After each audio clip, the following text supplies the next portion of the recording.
For months, Lakeview residents have passed this sign on Lake Street urging residents to oppose a zone change for a long vacant parking lot nearby.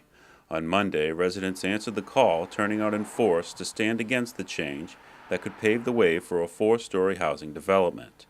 At a joint hearing of the City Council and Board of Survey and Planning, Attorney Philip McCourt, representing Del Mar Realty Trust, proposed changing the Lake Street lot from Residence A3 to Business B, which would allow the development of a housing complex of up to 23 units.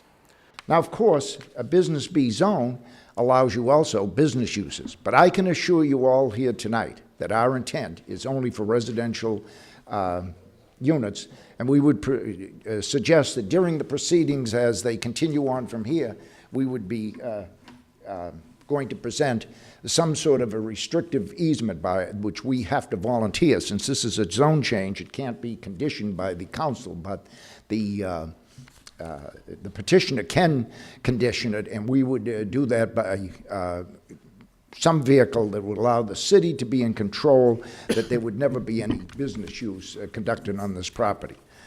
Since the developer was requesting a zone change, details of exactly what might be built were not presented. More than 100 residents stood in opposition to the proposal. I feel that this property the zone change is not appropriate for our neighborhood. I grew up in this neighborhood. I bought my house in this neighborhood. I plan to raise my children in this neighborhood, and I want to keep it a neighborhood.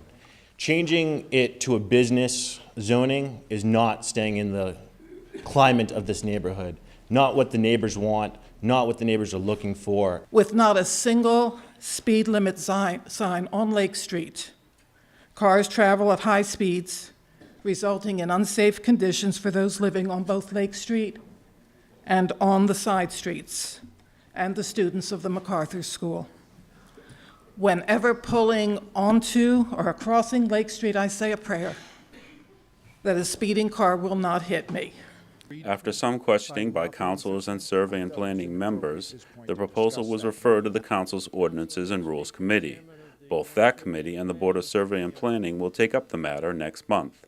For the Waltham News Watch, I'm Bill Heatley.